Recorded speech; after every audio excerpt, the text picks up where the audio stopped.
ഇത് കേട്ടുടൻ തൊൽഹത്തദാ കരയുന്നു. അറിവുണ്ടോയേ ഉമ്മ അതാരാണെന്ന്? കിസ്റ വിറയ്ക്കും കൈസറും പനിക്കുന്നതാ. മിസ്റുൽ മുഖൗഖിസ് കേട്ടുടൻ ഞെട്ടുന്നതാ. അവരാണ് അമീറുൽ മുഅ്മിനീൻ ഉമറല്ലോ. ജനസേവകന്മാർക്കുള്ളിമാമാണല്ലോ. എന്റെ പൊന്നുമ്മ, ലോകത്തിന്റെ അമീറാണ് അങ്ങ് പറയുന്ന ഈ പൊന്നുമോനുമ്മ.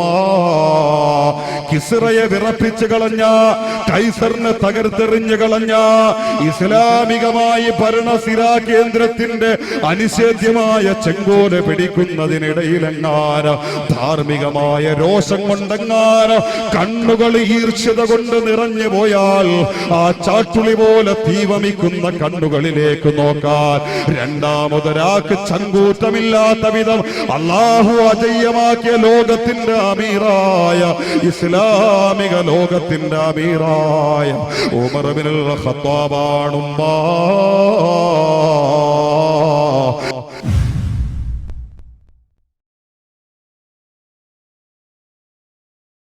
ഉമർ ഇബ്നുൽ ഖത്താബ് റളിയല്ലാഹു അൻഹുവിന്റെ സുന്ദരമായ ഭരണം നടന്നുകൊണ്ടിരിക്കെ ഒരിക്കൽ സ്വഹാബത്തിൽ പ്രമുഖനായിരുന്ന ത്വൽഹത്ത് റളിയല്ലാഹു അൻഹു ആ സമയത്ത് തെരുവോരത്തിൽ വെച്ചുകൊണ്ട് ഖലീഫയായ ഉമർ ഇബ്നുൽ ഖത്താബ് തങ്ങളെ കണ്ടുമുട്ടി. താൻ കണ്ടു, പക്ഷേ തന്നെ ഉമർ തങ്ങൾ കണ്ടില്ല. ഈ അസമയത്ത് എന്തിനാണ് ഉമർ എന്ന ഖലീഫ ഈ തെരുവോരത്തിൽ നിൽക്കുന്നത് എന്ന് എത്ര ആലോചിച്ചിട്ടും ത്വൽഹത്ത് റളിയല്ലാഹു അൻഹുവിന്റെ പിടികിട്ടിയില്ല. അദ്ദേഹം കുറെ നേരം ചിന്തിച്ചു, എന്തുകൊണ്ടായിരിക്കും ഖലീഫ ഈ നേരത്ത് ഇവിടെ? നേരെ അവിടെ നിന്നുകൊണ്ട് ഖലീഫയെ തന്നെ നിശബ്ദമായി വീക്ഷിച്ചപ്പോ ഖലീഫ തെരുവോരത്തിലേക്ക് തിരിഞ്ഞുമൊക്കെ നോക്കുന്നുണ്ട്. ആരെങ്കിലും എന്നെ കാണുന്നുണ്ടോ? ആരെങ്കിലും എന്നെ അറിയുന്നുണ്ടോ? ആരെങ്കിലും എന്റെ ചെയ്തികൾ മനസ്സിലാക്കുന്നുണ്ടോ? എന്റെ പ്രവർത്തികൾ എന്ന തരത്തിൽ തിരിഞ്ഞുമൊക്കെ നോക്കുന്നുണ്ട്. എന്നിട്ട് ആരുമില്ല എന്ന് ഉറപ്പുവരുത്തിയിട്ട് വീണ്ടും മുന്നോട്ട് സഞ്ചരിക്കെ അത് തന്നെ അസമയത്ത് സ്വാഭാവികമായി ഒരു മനുഷ്യന് തോന്നുന്ന സംശയങ്ങളൊക്കെ മഹാനായ ത്വൽഹത്ത് റളിയല്ലാഹു അൻഹുവിന്റെ മനസ്സിന്റെ ഉള്ളറയിലും ഖലീഫയെ കുറിച്ച് വ്യാപിക്കാനും ജന്മമെടുക്കാനും തുടങ്ങി. കുറെ നേരം പിന്തുടർന്നപ്പോ ഖലീഫ ഉമർ ഇബ്നുൽ ഖത്താബ് തങ്ങൾ തെരുവോരത്തിൽ നിന്ന് ഒരു കുടിൽ വീട് ലക്ഷ്യമാക്കി വഴിമാറി സഞ്ചരിക്കാൻ തുടങ്ങി. എന്നിട്ട് ആ കുടിലിന്റെ മുമ്പിലെത്തി. രാത്രിയാണ് കടന്നു ചെല്ലുന്നത്, അസമയത്താണ് കടന്നു ചെല്ലുന്നത്. അവിടെ ആരാണ് ഉള്ളതെന്നോ അവരോട് സലാം പറഞ്ഞ് അനുവാദം വാങ്ങിക്കേണ്ട ഒരു മര്യാദയോ ഖലീഫ ഉമർ ഇബ്നുൽ ഖത്താബ് തങ്ങൾ ചെയ്തില്ല. നേരെ വിളിക്കാതെ അപ്രതീക്ഷിതമായ ആ വീട്ടിന്റെ ഉള്ളറയിലേക്ക് സമ്മതം പോലും വാങ്ങാതെ ഉള്ളറയിലേക്ക് കടന്നു ചെന്നു. സ്വാഭാവികമായി ത്വൽഹത്ത് റളിയല്ലാഹു അൻഹുവിന്റെ സംശയം കൂടി. എന്താണ് ഉമർ തങ്ങൾ ആ വീട്ടിൽ? എന്തിനാണ് അവിടെ കടന്നു ചെന്നത്? അറിയണം. അതിന് ഇന്ന് രാത്രി പോയാൽ പറ്റില്ല, അത് ശരിയല്ല. നാളെ നേരം വെളുക്കട്ടെ, ആ വീട്ടിലേക്ക് പോയിട്ട് കാര്യം അന്വേഷിക്കണം. എന്നിട്ട് ലോകമറിയാത്ത എന്തെങ്കിലും ഒരു പ്രവൃത്തി ഖലീഫയുടെ ജീവിതത്തിന്റെ പിന്നിലുണ്ടെങ്കിൽ ചോദ്യം ചെയ്യപ്പെടാത്ത ഇസ്ലാമിന്റെ പരമോന്നത നീതിപീഠത്തിന്റെ മുമ്പിൽ ഉമർ ഇബ്നുൽ ഖത്താബിനെതിരെ വാദിക്കണം. അത് ത്വൽഹത്തിന്റെ ധർമ്മമാണെന്ന് മനസ്സിലാക്കി ത്വൽഹത്ത് റളിയല്ലാഹു അൻഹു തിരിച്ചുപോയി. നേരം വെളുക്കുന്നതുവരെ ചിന്ത മുഴുവനും ഇന്നലെ ഖലീഫയുടെ പ്രവൃത്തി എന്തായിരുന്നു, ഖലീഫയുടെ ലക്ഷ്യം എന്തായിരുന്നു, ആ വീട്ടിന്റെ ഉള്ളറയിലെ ഖലീഫയ്ക്ക് എന്തായിരുന്നു കാര്യം എന്ന് ചിന്തിക്കുകയായിരുന്നു. നേരം വെളുത്തോ, ബാലാർഖണ്ഡത്തിന്റെ വെളിച്ചം ഭൂമിയിലേക്ക് വിതറിക്കൊണ്ട് ഉദിച്ചു പൊങ്ങാൻ തുടങ്ങി. ദുഹായുടെ നേരം കഴിഞ്ഞു. മഹാനായ ത്വൽഹത്ത് റളിയല്ലാഹു അൻഹു നേരെ എഴുന്നേറ്റുകൊണ്ട് ഈ വീട് ലക്ഷ്യമാക്കി നടന്നു. നേരെ ആ വീട്ടിന്റെ മുമ്പിലെത്തിയിട്ട് സലാം പറഞ്ഞു. ആരും സലാം മടക്കാനില്ല, പ്രത്യഭിവാദ്യമില്ല. നേരെ ആ വീട്ടിന്റെ ഉള്ളറയിലേക്ക് കടന്നു ചെന്നു. കടന്നു ചെന്നപാടെ കണ്ണ് അഞ്ചിപ്പോകുന്നത് പോലും മറന്നുപോയ തരത്തിൽ, ഇമജിമ്മാൻ പോലും മറന്നുപോയ തരത്തിൽ ഉമർ ഇബ്നുൽ ഖത്താബ് റളിയല്ലാഹു അൻഹു ആ വീട്ടിന്റെ ഉള്ളറയിലുള്ള അല്ലാഹുവിന്റെ അടിമയെ തന്നെ നോക്കി നിൽക്കേണ്ടി വന്നു. എന്തായിരുന്നു ആ വീട്ടിന്റെ ഉള്ളറയിൽ എന്നറിയുമോ പ്രിയപ്പെട്ടവരെ?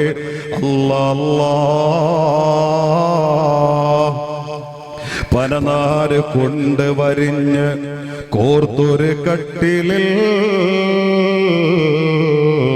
പഴമുണ്ട് മൂടിയ കിഴവി രോഗമിലുണ്ടതിൽ ഉമർ ഇബ്നുൽ ഖത്താബ് റളിയല്ലാഹു അൻഹുവിനെ സംശയിച്ചുകൊണ്ട് മഹാനായ ത്വൽഹത്ത് റളിയല്ലാഹു അൻഹു കടന്നു ചെന്ന വീട്ടിന്റെ ഉള്ളറയിൽ നോക്കുമ്പോ ആ വീട്ടിന്റെ ഉള്ളറയിൽ എഴുന്നേക്കാൻ പോലും ശേഷിയില്ലാതെ ഒരു പാവപ്പെട്ട ഉമ്മ കിടക്കുന്നു.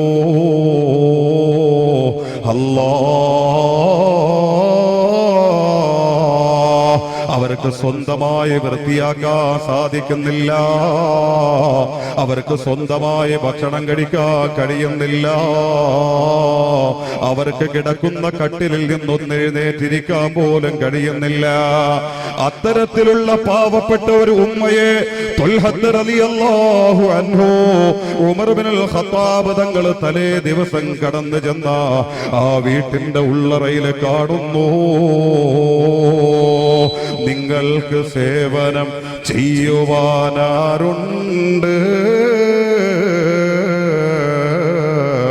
അതിനുത്തരം എനിക്കെന്റെ സ്രഷ്ടാവുണ്ട്.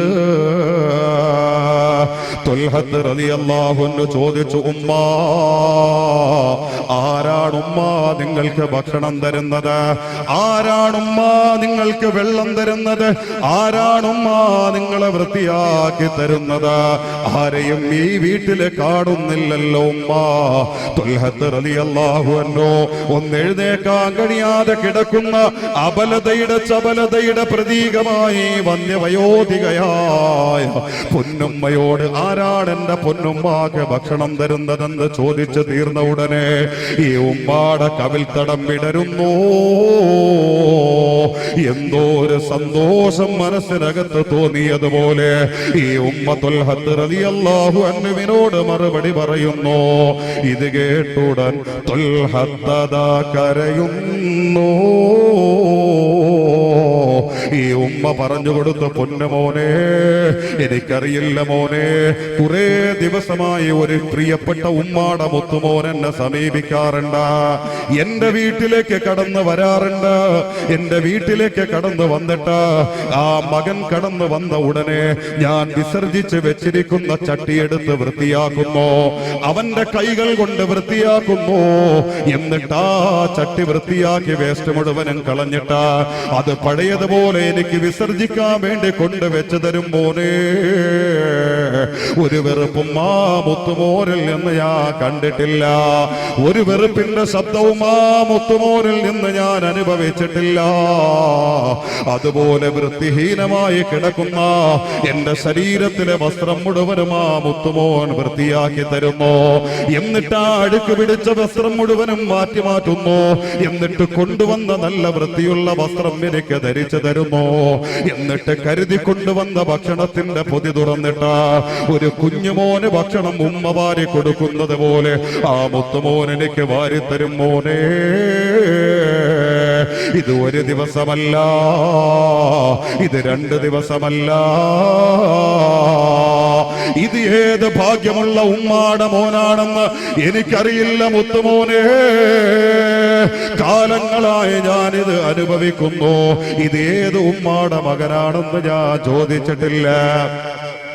എന്നോട് ഇന്ന് വരെ ഞാൻ ആരാണെന്ന് വെളിപ്പെടുത്തിയിട്ടുമില്ല എന്നീ ഉമ്മ കഥനത്തോടുകൂടി ആ മകനോടുള്ള സ്നേഹത്തോടുകൂടെ പറഞ്ഞിട്ട് പറയുന്നു, എന്റെ പൊന്നുമോനെ, അവസാനം എനിക്ക് ഭക്ഷണം തന്ന എന്റെ വായും ശരീരവും ഒക്കെ വൃത്തിയാക്കി തന്നിട്ട് എന്നോട് സ്നേഹമസന്നതയുടെ വാക്കുകൾ പറയും ഉമ്മ.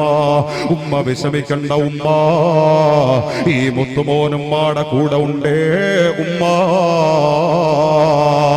എന്റെ ഉമ്മ പ്രയാസപ്പെടേണ്ട ഉമ്മ, ഉമ്മാടെ കൂടെ മുത്തുമോനുണ്ടേ ഉമ്മ എന്ന് പറഞ്ഞുകൊണ്ട് എന്നോട് നല്ല വർത്തമാനം പറഞ്ഞിട്ടാണ് ആ മകൻ എന്നിൽ നിന്ന് മടങ്ങുന്നതെന്ന് ത്വൽഹത്ത് റളിയല്ലാഹു അൻഹുവിനോട് ഈ വയോധികയായ ഉമ്മ പറഞ്ഞു തീർന്ന ഉടനെ അല്ലാ ത്വൽഹത്ത് റളിയല്ലാഹു അൻഹു കരയുന്നു. പ്രിയപ്പെട്ടവരെ, ഇത് കേട്ടുടൻ ത്വൽഹത്ത് കരയുന്നു. അറിവുണ്ടോയേ ഉമ്മ അതാരാണെന്ന്? കിസ്റ വിറയ്ക്കും കൈസറും പനിക്കുന്നതാ, മിസ്റൽ മുഖൗഖിസ് കേട്ടുടൻ ഞെട്ടുന്നതാ. അവരാണ് അമീറുൽ മുഅ്മിനീൻ ഉമറല്ലോ. ജനസേവകന്മാർക്കുള്ളിമാമാണല്ലോ. എന്റെ പൊന്നുമ്മ ലോകത്തിന്റെ അമീറാണ് അങ്ങ് പറയുന്ന ഈ പൊന്നുമോനുമ്മ. കിസ്റയെ വിറപ്പിച്ചു കളഞ്ഞ, കൈസറിനെ തകർത്തെറിഞ്ഞു കളഞ്ഞ, ഇസ്ലാമികമായി ഭരണസിരാ കേന്ദ്രത്തിന്റെ അനിഷേധ്യമായ ചെങ്കോല പിടിക്കുന്നതിനിടയിലെങ്ങാന് ധാർമ്മികമായ രോഷം കൊണ്ടെങ്ങാന് കണ്ണുകൾ ഈർഷ്യത കൊണ്ട് നിറഞ്ഞു പോയാൽ ആ ചാട്ടുളി പോലെ തീവമിക്കുന്ന കണ്ണുകളിലേക്ക് നോക്കാൻ രണ്ടാമതൊരാൾക്ക് ചങ്കൂറ്റമില്ലാത്ത വിധം അല്ലാഹു അജയ്യമാക്കിയ ലോകത്തിന്റെ അമീറായ, ഇസ്ലാമിക ലോകത്തിന്റെ അമീറായ ഉമർ ഇബ്നുൽ ഖത്താബാണുമ്മാ. ഇത് കേട്ടുകൊണ്ട മുത്തുമ്മ കരയുന്നു. ഇങ്ങനത്തെ ഒരു അമീറിനെയാണല്ലോ അല്ലാ ഞാൻ സംശയിച്ചതെന്ന് ചിന്തിച്ചുകൊണ്ട് ത്വൽഹത്ത് റളിയല്ലാഹു അൻഹു പൊട്ടി വീണ് നിലവിളിച്ചുകൊണ്ട് ഉമർ ഇബ്നുൽ ഖത്താബ് തങ്ങളുടെ കൈപിടിച്ചുകൊണ്ട് പൊട്ടിക്കരയാനുള്ള കുറ്റബോധത്തോടുകൂടി ആ ഉമ്മാടെ ചാരത്ത് നിന്ന് പോയെങ്കിൽ ആരംഭ നബി എന്ന വിഷയം കേൾക്കാൻ, ഈ പരിശുദ്ധമായ സാധു പെൺകുട്ടികളുടെ വിവാഹവുമായി ബന്ധപ്പെട്ട് മാലിക് ബിൻ ദീനാർ റളിയല്ലാഹു അൻഹുവിന്റെ ചരിത്രമുറങ്ങുന്ന അനുഗ്രഹീത മണ്ണിൽ ഒരുമിച്ച് കൂടിയ പ്രിയപ്പെട്ടവരെ, ഇവിടെയാണ് അല്ലാഹുവിന്റെ മുത്തുനബി, ഇവിടെയാണ് അല്ലാഹുവിന്റെ മുത്തുനബി, ഇവിടെയാണ് അല്ലാഹുവിന്റെ മുത്തുനബി. ഒരു കാലഘട്ടത്തിൽ ദിർഹമിന്റെ നാണയത്തുട്ടുകൾ കൊടുക്കാത്തതിന്റെ പേരിൽ നിരപരാധിയായ പാവപ്പെട്ട കച്ചവടക്കാരന്റെ കഴുത്ത് വെട്ടിക്കളഞ്ഞ, ദേഷ്യം തീരാതെ രക്തരക്ഷസ് ആവിർഭവിച്ചതുപോലെ തുള്ളിച്ചാടിക്കൊണ്ട പ്രേത ശരീരത്തിന്റെ കൈവെട്ടിയെടുത്ത അതിന്റെ വിരൽ മുറിച്ചുകൊണ്ട് വലിച്ച് നെഞ്ചകത്തേക്ക് കെട്ടിത്തൂക്കിയ ഉമർ ഇബ്നുൽ ഖത്താബ് എന്ന കരിങ്കല്ല് മനുഷ്യനെ ഈ ഉമ്മാടെ വിശപ്പറിഞ്ഞുകൊണ്ട്, ദാഹമറിഞ്ഞുകൊണ്ട്, കാരുണ്യം നൽകിക്കൊണ്ട് കാരുണ്യത്തിന്റെ പ്രതീകമാക്കി മാറ്റിയിട്ട് അതേ അധമതയുടെ ആഴങ്ങളിൽ നിന്ന് അതേ ഉമർ ഇബ്നുൽ ഖത്താബിനെ 23 സംവത്സര കാലത്തെ മഹിതമായ ജീവിതം കൊണ്ട് കാരുണ്യത്തിന്റെ, ധാർമ്മികതയുടെ, മനുഷ്യാവകാശത്തിന്റെ ദർഗയിലേക്ക് കൈപിടിച്ചുയർത്തിയ ലോകം കണ്ട ഒരേ ഒരു നേതാവ് ഹബീബുനാ വസയ്യിദുനാ റസൂലുള്ളാഹി. ഓരോ സഹോദരങ്ങളോട്, സഹോദരിമാരോട് എല്ലാ പടച്ച നിർമ്മാതാവ് തന്നെ പരമസത്യം പറഞ്ഞു കൊടുത്ത ഒരേ ഒരു പ്രൊഡക്റ്റേ ഉള്ളൂ, അത് ഈ ദുനിയാവാ. അല്ലാഹു തന്നെ പറയാ, വമൽ ഹയാത്തു ദുനിയാ ഇല്ലാ മതാഉൽ ഗുറൂർ.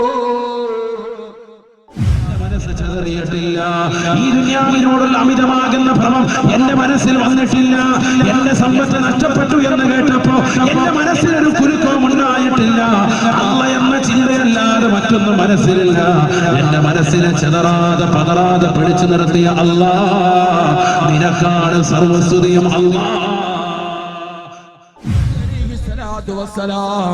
രോഗം കൊണ്ട് കട്ടപ്പെട്ടപ്പോ അല്ലാഹു പറയാ, അയ്യൂബിന്റെ രോഗത്തിന് ഞാൻ ശിഫ കൊടുത്തത് മൾട്ടി സൂപ്പർ സ്പെഷ്യാലിറ്റി ഹോസ്പിറ്റലിലല്ല, നിപുണനായ ഡോക്ടറിന്റെ മുമ്പിലല്ല, പാറക്കെട്ടുകൾക്കുള്ളിൽ നിന്ന് ജലസരത്തുകളെ നിർഗളിപ്പിച്ചിട്ട് ഞാൻ പറഞ്ഞു, അയ്യൂബേ പച്ചവെള്ളത്തിൽ കാല് മുക്കിക്കോ അയ്യൂബേ. ാണ് പരാതി, എത്രയോ സഹോദരങ്ങൾക്കാണ് പരാതി. ഉസ്താദേ എന്റെ മെഡിക്കൽ ശരിയാകുന്നില്ല ഉസ്താദേ, എന്റെ വിസ റെഡിയാകുന്നില്ല ഉസ്താദേ, എന്റെ ജോലി ബറക്കത്തില്ല ഉസ്താദേ, പ്രശ്നങ്ങളാണ്, പ്രയാസങ്ങളാ, വീട്ടിൽ ബുദ്ധിമുട്ടാണ്, കടം കൊണ്ട് വരഞ്ഞിരിക്കുകയാണ്. ഹബീബായ റസൂലുള്ളാഹി സ്വല്ലല്ലാഹു അലൈഹി വസല്ലമ തങ്ങളുടെ സുന്നത്ത് ജീവിതത്തിലേക്ക് കൊണ്ടുവരണേ. ആ പ്രവാചകൻ പഠിപ്പിക്കുന്ന മനുഷ്യ, നീ സുബഹിയുടെ സുന്നത്ത് നിസ്കരിക്കണേ.